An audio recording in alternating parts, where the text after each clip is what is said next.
eu ouço o apóstolo Paulo gritando aos Gálatas: Jerusalém é a mãe de todas nós. Jerusalém é o símbolo da igreja. Quer alegria? Entre numa igreja alegre. Está triste? Sente no meio do coral e sinta o coral cantar um hino que toca o coração de Deus. Está vazio? Entre em qualquer culto onde nós estamos e você sairá cheio. Está com a cabeça fervendo, os pecados estão atacando o seu cérebro, dobra o joelho, peça perdão e o sacerdote porá a mão sobre ti, você será perdoado. É para isso que existe igreja. Agora, como eu caminho pela terra, como Deus me deu a graça de caminhar por 40 países e o Brasil de norte a sul, hoje é o culto de número 203 neste ano que eu prego. Eu entro em igrejas em Jerusalém que estão destruídas,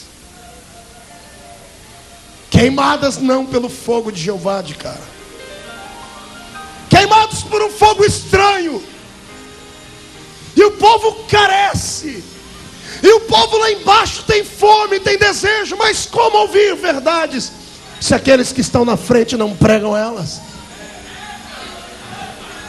Como sentir a presença de Deus se sininhos percorrem os púlpitos das nossas igrejas batendo, dizendo: aqui não precisa disso, aqui nós não queremos esse tipo de barulho, essas meninices, essas esquisitices. E chegamos a um ponto de entrarmos em igrejas que tem placa como a nossa Assembleia de Deus, e eu sentar no púlpito e antes de pregar o pastor me chamar e dizer: olha, aqui você não pode falar isso, não pode falar isso e não pode falar isso. Se você falar isso, você não prega mais aqui, e eu ainda fecho as portas para você na região.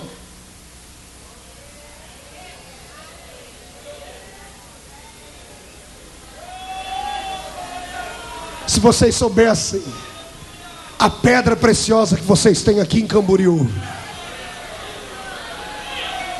se você soubesse como este remanescente de Deus tem a aprovação dele, você não estaria calado como você está. Se você olhasse para este lugar onde você está sentado e sonhasse com quantas pessoas gostariam de estar sentados aqui, de ser pastoreado por homens daqui, de sentir o que vocês sentem aqui, você nunca mais falaria mal das coisas, porque você não conhece. A igreja de Cristo está passando por uma metamorfose. Uma tristeza inunda a nossa alma. Ontem eu preguei num congresso no Espírito Santo. Tínhamos 15 mil pessoas no ginásio à noite. Para pregar eu pedi autorização a Deus e levei um livro para o púlpito chamado Diário de um Pioneiro, Gunnar Wingren. E para provar o que iria acontecer no culto daqui a pouco, para ninguém me perseguir, eu peguei o livro e li antes, pastor Suzino. Estava presidente da convenção, tínhamos quase 300 pastores, e eu disse: o que vai acontecer aqui daqui a pouco, porque eu tenho orado para que Deus traga este renovo na igreja, é o que aconteceu no começo dela. Quando eu comecei a ler, teve pastor que quase se enfiou debaixo da cadeira, porque Gunnar Wingren, num dos textos, página 75 do livro, ele diz assim: era tanto poder no culto, que havia um irmão sentado lá, que enquanto eu orava e pregava, o irmão flutuou 2 vezes no ar. Aleluia. O missionário diz: eu recebi tanta graça de Deus, que eu dei tanta gargalhada que eu rolei no chão de tanto rir, debaixo do poder de Deus. Você está preparado para uma dimensão dessa?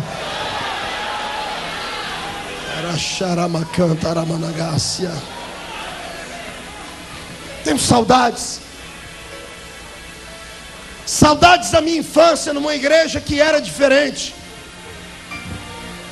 Saudades dos cultos simples, em que não tínhamos tantos atrativos e aparatos, em que não tínhamos grandes pregadores e nem grandes cantores, mas os cantores faziam uso da harpa cristã, e cada vez que abriam no hino 15 da harpa, os pecadores vinham correndo para frente para aceitar Jesus.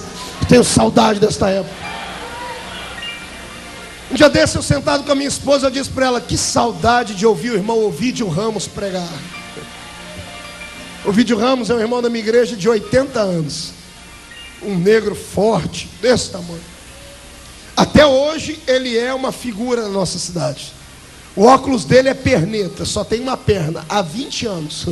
Ele só usa aquele óculos que só tem uma perna. E os cultos que ele dirigia no salãozinho da minha cidade era só para a gente rir. Eu era moleque, ia eu e Elias lá para ouvir o irmão Ovidio Ramos pregar. A gente chegava no salãozinho, escondia atrás de uma pia que tinha. O irmão Ovidio começava o culto, ele era analfabeto. E ele dizia para todo mundo que Jesus tinha ensinado ele a ler na Bíblia. E quando ele abria a Bíblia, a gente não aguentava, a gente tinha que rir. Quantas vezes o irmão Ovidio Ramos disse: vamos ler a Bíblia aqui no livro de Êxodo. E quando ele dizia: vamos ler a Bíblia no livro de Genésio. Duro era quando mandava abrir a Bíblia no livro da profeta Joana. Eu nunca achei Joana na Bíblia. Era Jonas. Mas era a simplicidade dele. E um dia que nós estávamos num culto desse, ele disse assim: amados, eu estou muito cansado hoje, que eu trabalhei muito. E eu não deu tempo de preparar, mas Deus disse que vai me usar aqui hoje. E eu vou abrir a Bíblia, onde abrir eu vou pregar. E ele abriu a Bíblia, caiu no livro das Crônicas. Os primeiros capítulos de Crônicas são 4 folhas só com o nome de gerações. Esse que gerou a esse, que gerou a esse. E ele era analfabeto. Para ler esses nomes complicados da Bíblia não é para qualquer um não, irmão. Imagina ele lendo 40 minutos de leitura. Com 20 minutos o salãozinho já estava cheio de poder, os irmãos pulando. E eu e Elias não entendia nada. Depois nós descobrimos que os irmãos achavam que ele estava falando em língua estranha. Estava lendo aqueles nomes da Bíblia complicados, os irmãos achavam que ele estava sendo renovado. Era uma alegria. Quando ele fechava a Bíblia, ele levantava aquela mão gigante para cima, tirava aquele óculos perneta do rosto, e a lágrima velha descia aqui.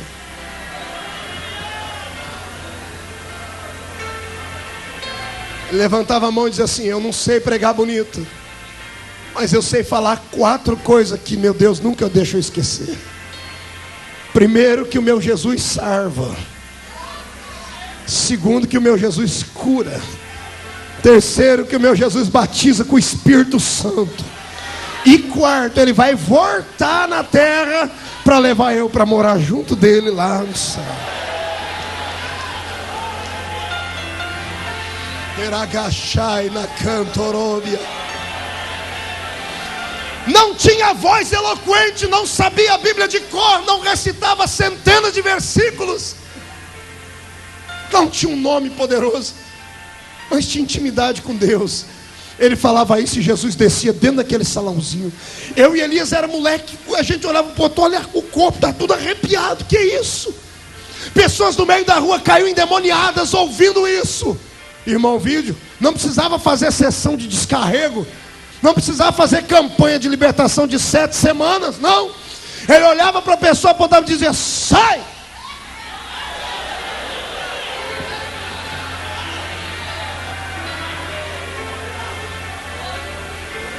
Renova os nossos dias como antes, Senhor.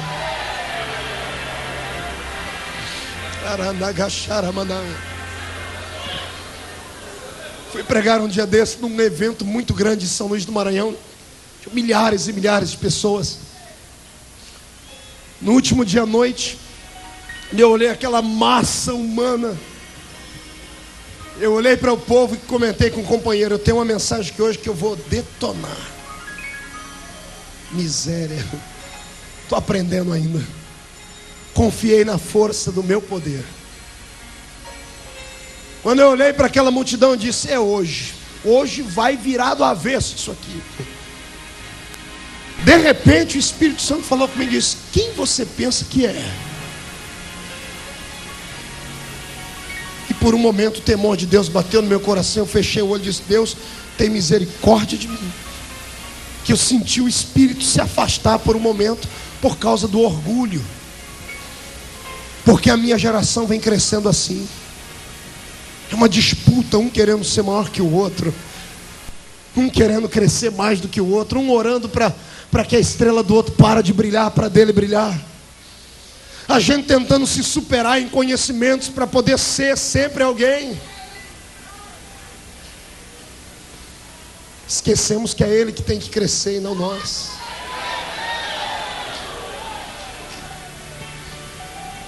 Pastor Coutinho chamou um irmãozinho para fazer uma oração antes de eu pregar. A oração do irmão foi 10 minutos para me apresentar na mão de Deus. Oração abençoada. Um velhinho de uns 70 anos. Ele agarrou aquele microfone lá do interior do sertão do Maranhão, botou a mão